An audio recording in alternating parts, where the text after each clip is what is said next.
श्रुत ज्ञान और श्रुत पहिया जो होता है वो दूसरे का होता है। दूसरे का मतलब है कि किताब में जिसने बात लिखी है वो क्या लिखता है वो जानता है, क्यों लिखता है वो जानता है उद्देश्य का।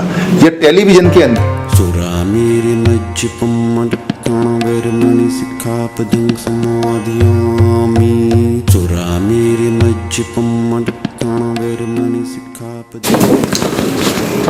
पाली साहित्य के अंदर एक कमाल का शब्द आता है बार बार, पहिया।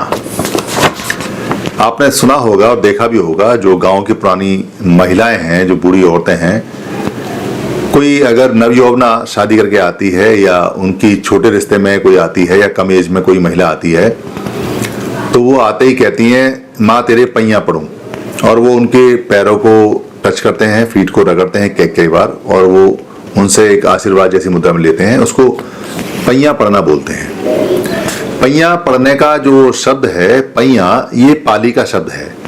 इसको पैर से जोड़ दिया गया है। ये पैर से जोड़ना गलत है। बेसिकली पैर को पाद बोलते हैं पाली के अंदर, और पद या पाद ही पूरी दुनिया में जहाँ भी हिंदी भाषा है या संस्कृत भाषा है उसमें बोला जाता है, और पाली के अंदर भी।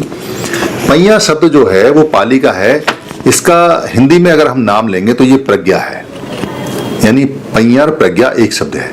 और प्रज्ञा और पहिया को अगर हम और ज्यादा सरल शब्दों में समझें तो ये समझ है, अंडरस्टैंडिंग है, या जो आपका बुद्धि काम करती है एक तरह से, जिसको हम कहते हैं अक्ल है, ये उसको बोलते हैं। पहिया में यानी प्रज्ञा में और ज्ञान में और पहिया में, प्रज्ञा में अंतर होता है। ज्ञान और ज्ञान जो होता है वो चीज होती है जो आप प्राप्त करते हैं कहीं बाहर से जानकारी से। पहिया शब्द का अर्थ यहाँ थोड़ा सा अलग है। 3 तरह की प्रज्ञा होती है। 3 तरह की प्रज्ञा आपको बीच बीच में आती रहेगी। एक आती है सुत प्रज्ञा या श्रुत प्रज्ञा, यानी श्रुत पहिया या सोत पहिया या सुत पहिया। इसको श्रुत ज्ञान भी बोलते हैं, श्रुत नॉलेज भी बोलते हैं, श्रुत बुद्धि भी बोलते हैं।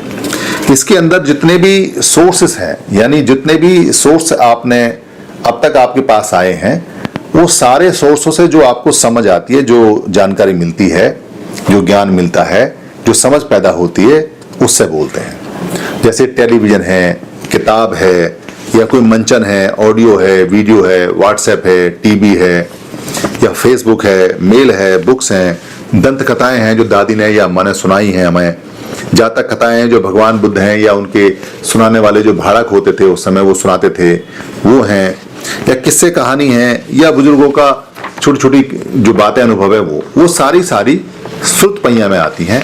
श्रुत ज्ञान और श्रुत पहिया जो होता है वो दूसरे का होता है। दूसरे का मतलब है कि किताब में जिसने बात लिखी है वो क्या लिखता है वो जानता है, क्यों लिखता है वो जानता है उद्देश्य का।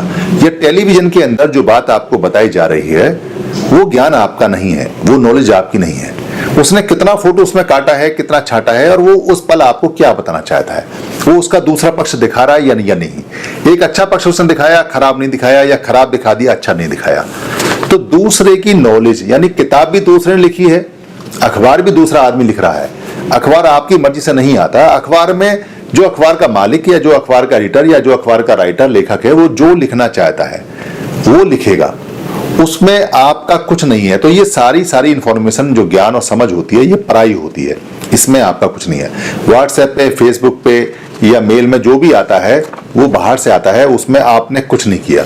या आप भी जिसको भेज रहे हैं, या आपने जो किताब लिखी है, या आप जो टीवी में बना रहे हैं, या जो वीडियो मैं अभी बना रहा हूं, इसमें मैं आपको क्या देना चाहता हूं वो मेरे ऊपर है।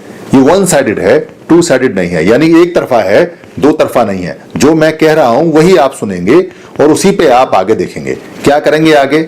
इस श्रुत पहिया पे, श्रुत समझ पे आप चिंतन करेंगे। उसको बोलते हैं नेक्स्ट लेवल में चिंतनमयी प्रज्ञा, यानी चिंतनमयी प्रज्ञा। अब जितनी भी इंफॉर्मेशन आपके पास आई है उस इंफॉर्मेशन को आपकी जो संज्ञा है, यानी कि जो आपकी मेमोरी है, वो इसको रीड करेगी, देखेगी कि ये पहले बात कब बताई, कैसे बताई, कितनी बताई, पहले क्या बात थी, उसका कंपैरिजन करेगी, उसका ऊंच नीच करेगी, उसका लाभ हानि देखेगी, उसका कोई बेनिफिट है, उसका कोई नुकसान है, वो सब करेगी। आपकी परिस्थितियां भी इसमें जुड़ेंगी चिंतन में, आपके दोस्त, आपके यार, आपका एटमॉस्फेयर, आपकी कास्ट, आपका नाम, आपका पैसा, आपकी जगह, आप जहां रहते हैं वो, ये सारी चीज उसमें प्ले करेंगी, रोल में करेंगी। और उसके बाद में इसमें चिंतनमय में आप अपना लाभ हानि देख के जैसे भी आप इसको रिजल्ट निकालेंगे तो ये चिंतनमयी प्रज्ञा होगी।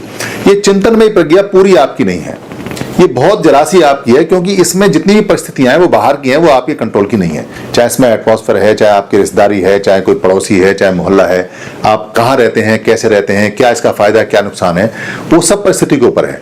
इसमें आपका ज्ञान बहुत थोड़ा सा है, मगर बहुत थोड़ा सा है, इसलिए इसको चिंतनमयी प्रज्ञा बोलते हैं। और जो बुद्ध ने खोजी, जो लास्ट में जिसको भावमयी प्रज्ञा बोलते हैं, यानी असली जो प्रज्ञा का नाम है वो भावमयी प्रज्ञा से पड़ा है, वो 100% आपकी है। वो भावमयी जो प्रज्ञा है वो क्या है? भावमयी प्रज्ञा का मतलब होता है कि आपके शरीर पे कैसा भाव आ रहा है, उस इंफॉर्मेशन से, उस जानकारी से।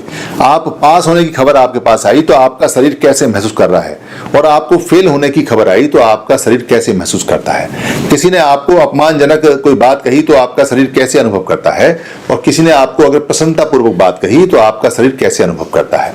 आपके ऑफिस के अंदर इंसल्ट कर दी तो आपको कैसा लगा। कोई आदमी आपको हैरेस करता है, आपको छोटा करता है, दबाता है, तो उस समय आपको कैसा महसूस करता है। आप जब किसी को दबाते हैं, छोटा करते हैं या गुलाम बनाते हैं तो आपको कैसा लगता है। ये शरीर पे होने वाली एक एक वेदना और एक एक संवेदना जो आपको बताती है, जिसमें आपको गुस्सा आ जाता है या आपको खुशी महसूस होती है, कभी आप नाचने लगते हैं, कभी आप गाने लगते हैं, कभी आप झूमने लगते हैं, कभी आप मायूस हो जाते हैं, कभी बैठ जाते हैं, कभी क्रोध में आते हैं, कभी निराश हो जाते हैं, कभी उतावले हो जाते हैं, कभी ऊतपने में आ जाते हैं, कभी बहुत ज्यादा सज्जन हो जाते हैं। ये सारी जो रिएक्शन और एक्शन जो बॉडी के अंदर आते हैं, इसको भावमयी प्रज्ञा बोलते हैं।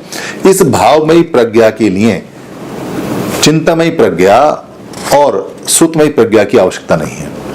इसके लिए कोई किताब पढ़ने के लिए या कोई शब्द भंडार, शब्द ज्ञान होने की कोई जरूरत नहीं है। ये भावमयी प्रज्ञा को जानवर भी बहुत आसानी से समझ लेते हैं। एक जानवर जो उसको आप प्यार से हाथ फेरेंगे, आपने कोई भाषा नहीं बोली उससे, मगर उसकी जो वेदना संवेदनाएं वो बता देती हैं कि आपका जो हाथ का टच है वो उसके लिए लाभदायक है या उसके लिए नुकसानदायक है।